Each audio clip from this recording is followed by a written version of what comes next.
একটি বিশাল জাহাজ সমুদ্র পাড়ি দিচ্ছে। নীল জলরাশির মাঝে হঠাৎই কয়েকটি ডলফিন জাহাজের সামনে এসে লাফিয়ে উঠল। তারা যেন ঢেউয়ের সঙ্গে খেলছে, সামনে এসে দৌড়াচ্ছে আবার ডুব দিচ্ছে। এই দৃশ্য দেখলে মনে হবে তারা হয়তো জাহাজকে পথ দেখিয়ে নিয়ে যাচ্ছে, কিংবা হয়তো মজার ছলে প্রতিযোগিতায় নেমেছে। কিন্তু আসলে কি তাই? কেন ডলফিনরা প্রায় জাহাজের সামনে এসে এমন আচরণ করে? ডলফিনের এই অদ্ভুত আচরণের পেছনে রয়েছে বিজ্ঞান। এটি শুধুমাত্র খেলা নয়, বরং জাহাজের সামনে তৈরি হওয়া পানির স্রোতের সঠিক ব্যবহারের কৌশল। যখন কোনো জাহাজ সমুদ্রের পানি কেটে এগিয়ে যায়, তখন তার সামনে এক ধরনের চাপ সৃষ্টি হয়, যা পানির নিচে একটি শক্তিশালী তরঙ্গ বা ওয়েভ তৈরি করে। ডলফিনরা অত্যন্ত বুদ্ধিমান প্রাণী। তারা এই তরঙ্গকে তাদের সুবিধার জন্য ব্যবহার করে। এই তরঙ্গের কারণে জাহাজের সামনে পানির চাপ কিছুটা কমে যায়, ফলে ডলফিনরা কম শক্তি ব্যয় করেই দ্রুত সাঁতার কাটতে পারে। অনেকটা এমনভাবে ভাবুন যেন আপনি ঢালু কোনো রাস্তায় হালকা দৌড় দিলে ব্রিজের থেকে গতি পেয়ে যান। ডলফিনরাও ঠিক এমনই অনুভব করে। যখন তারা জাহাজের সামনে এসে এই স্রোতকে কাজে লাগিয়ে সহজে ভেসে বেড়ায়, তাই তারা জাহাজের সামনে এসে এই স্রোতকে কাজে লাগিয়ে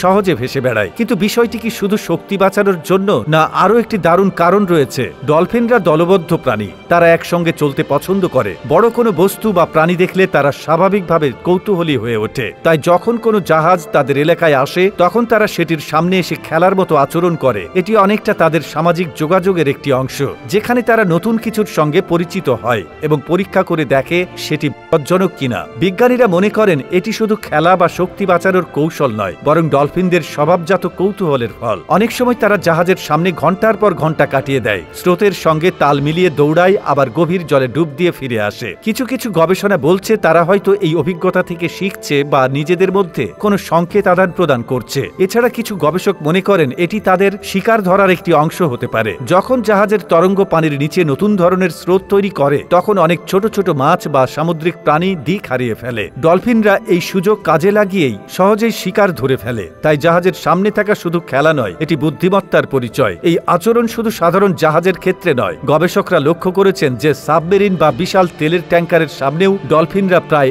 একই আচরণ করে। তবে তারা সবসময় সব জাহাজের সামনে আসে না, বরং নির্দিষ্ট কিছু ধরনের তরঙ্গ তৈরি হলে তবেই তারা এতে অংশ নেয়। ডলফিনরা পৃথিবীর অন্যতম বুদ্ধিমান প্রাণী। তাদের মধ্যে ভাষার মতো বিশেষ ধরনের যোগাযোগ পদ্ধতিও রয়েছে। তাই যখন তারা জাহাজের সামনে লাফিয়ে ওঠে, তখন হয়তো তারা আমাদের সঙ্গে কোনো বার্তা আদান প্রদান করার চেষ্টা করছে। পরবর্তীবার যখন কোনো জাহাজের সামনের ডলফিনদের লাফিয়ে চলতে দেখবেন, তখন বুঝবেন এটি শুধু খেলা নয়, বরং প্রকৃতির এক অসাধারণ উপহার, যেখানে বিজ্ঞান, কৌশল আর প্রাণীর বুদ্ধিমত্তা একসঙ্গে মিলিত হয়েছে।